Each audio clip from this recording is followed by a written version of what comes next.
কাইলৈ ঘোষণা কৰা হ'ব 2026 বৰ্ষৰ মেট্ৰিক পৰীক্ষাৰ ফলাফল। এয়া ইতিমধ্যে নিশ্চিত হৈ পৰিছে, কিয়নো ৰিজাল্ট ঘোষণা হোৱাৰ আগত সেবাৰ অফিচিয়েল ৱেবছাইট sebaonline.org নামৰ ৱেবছাইটটো ক্ৰাছ হৈ পৰে। আৰু আমি যদি এতিয়া গুগলত গৈ সেবাৰ অফিচিয়েল ৱেবছাইটত প্ৰৱেশ কৰিব বিচাৰোঁ, তেন্তে ৱেবছাইট কাম নকৰা যেন লাগিছে।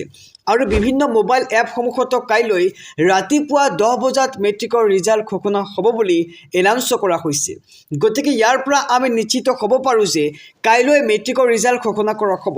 কিন্তু যদিহে কিবা কাৰণত কাইলৈ মেট্ৰিকৰ ৰিজাল্ট ঘোষণা কৰা নহয়, তেন্তে কেতিয়া ঘোষণা কৰা হ'ব মেট্ৰিকৰ ৰিজাল্ট? মৰমৰ ছাত্ৰ ছাত্ৰীসকল, কাইলৈ মেট্ৰিকৰ ৰিজাল্ট দিয়াটো একেবাৰে নিশ্চিত হৈ পৰিছে। যদিহে কিবা কাৰণবশতঃ কাইলৈ মেট্ৰিকৰ ৰিজাল্ট ঘোষণা কৰা নহয়, তেন্তে 11 এপ্ৰিল তাৰিখে 100% ৰিজাল্ট ঘোষণা কৰা হ'ব। আৰু যিয়ে ৰিজাল্টৰ বাবে অপেক্ষা কৰি আছে, সকলোৱে কমেণ্টত লিখা ৱেইট ফৰ ৰিজাল্ট। আৰু কোন ঠাইৰ পৰা আমাৰ এই ভিডিঅ'টো চাই আছা, কমেণ্ট বক্সত কমেণ্ট কৰি জনোৱা। মৰমৰ ছাত্ৰ ছাত্ৰীসকল, কাইলৈ ৰিজাল্ট ঘোষণা হোৱাৰ পিছত কোনকেইটা ৱেবছাইটত সকলোৰে আগত তৎক্ষণাত তোমালোকে ৰিজাল্ট চাব পাৰিবা, তোমালোকক মই জনাইছোঁ। প্ৰথমটো ৱেবছাইট হৈছে সেবাৰ অফিচিয়েল ৱেবছাইট sebaonline.org। এই ৱেবছাইটত তোমালোকে সকলোৰে আগত আৰু তৎক্ষণাত ৰিজাল্ট চাব পাৰিবা। দ্বিতীয়টো ৱেবছাইট হৈছে resultsassam.nic.in। তৃতীয়টো ৱেবছাইট হৈছে indiaresults.com। চতুৰ্থটো ৱেবছাইট হৈছে jagranjosh.com।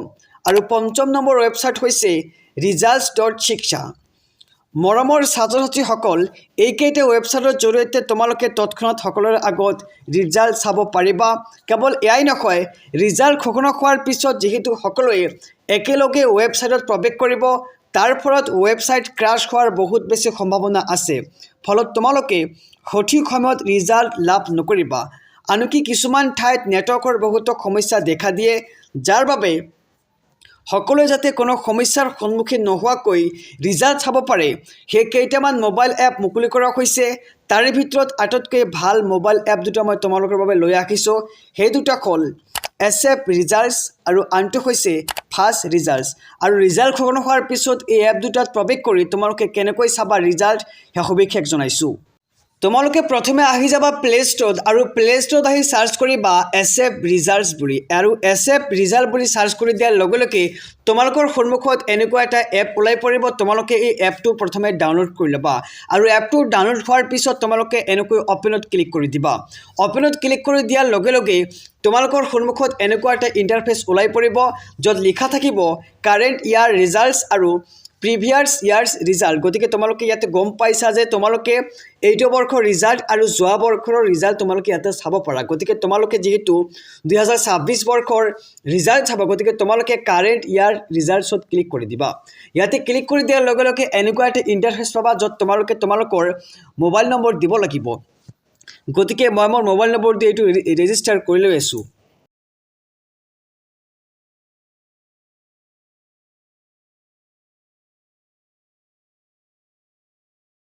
তাৰপিছত তোমালোকে ইয়াতে ৰেজিষ্টাৰ অপশ্যনত ক্লিক কৰি দিবা। ইয়াতে ক্লিক কৰি দিয়াৰ লগে লগে তোমালোকৰ সন্মুখত এনেকুৱা এটা ইণ্টাৰফেচ ওলাই পৰিব, য'ত তোমালোকে ইয়াতে চাব পাৰিছা যে SF HSLC class 10 result 2026, Assam HSLC result 2026 to be announce soon. গতিকে তোমালোকে ইয়াতে গম পাইছা যে কাইলৈ ৰাতিপুৱা 10 বজাৰ লগে লগে কিন্তু তোমালোকৰ ৰিজাল্ট ঘোষণা কৰা হ'ব।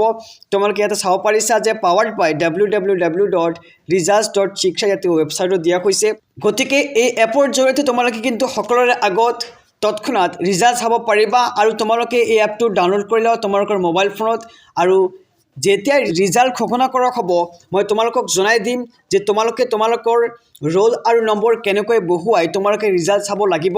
গতিকে তোমালোকে প্ৰথমে এপটো ডাউনলোড কৰা, তাৰপিছত আমাৰ এই চেনেলটো ছাবস্ক্ৰাইব কৰি ৰাখিবা, কাৰণ যেতিয়াই ৰিজাল্ট ঘোষণা কৰা হ'ব আমি তোমালোকক জনাই দিম যে কেনেকৈ ৰিজাল্ট চাব লাগে।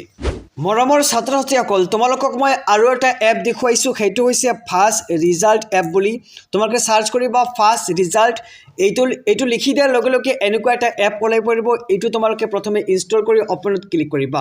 অ'পেনত ক্লিক কৰি দিয়াৰ লগে লগে এনেকুৱা এটা ইণ্টাৰফেচ পাবা, য'ত তোমালোকে লগ ইন কৰিব লাগিব।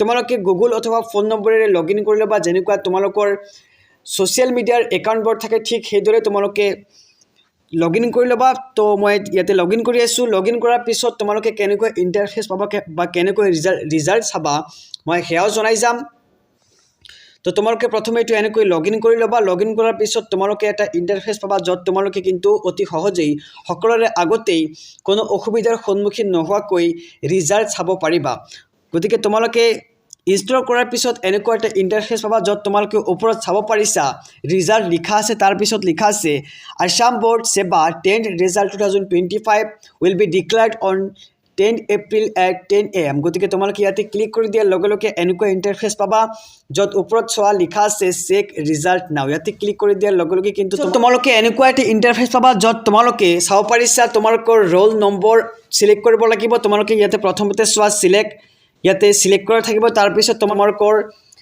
এডমিট কাৰ্ডখন বা ৰেজিষ্ট্ৰেশ্যনত তোমালোকৰ এটা ৰোল নম্বৰ দিয়া আছে তোমালোকে ৰোলটো ইয়াতে এণ্টাৰ কৰিব লাগিব তাৰ পিছত চোৱা ইয়াতে নাম্বাৰ দিয়া আছে তোমালোকৰ এডমিট বা ৰেজিষ্ট্ৰেশ্যন কাৰ্ডখনত চোৱা তোমালোকৰ নাম্বাৰ দিয়া আছে তোমালোকে সেইটো নাম্বাৰ ইয়াতে দিব লাগিব তাৰ পিছত তোমালোকে অলপ তলত আহিব লাগিব তাৰ পিছত তোমালোকে তলত আহিলে চাব পাৰিবা যে চেক ৰিজাল্ট লিখা আছে তোমালোকে ইয়াতে ক্লিক কৰি যেতিয়া তোমালোকৰ ৰিজাল্ট ঘোষণা কৰা হ'ব 10 বজাৰ পিছত কিন্তু এনেকৈ তোমালোকৰ ৰোল আৰু নম্বৰ এণ্টাৰ কৰি ৰিজাল্ট সকলোৰে আগত চাব পাৰিবা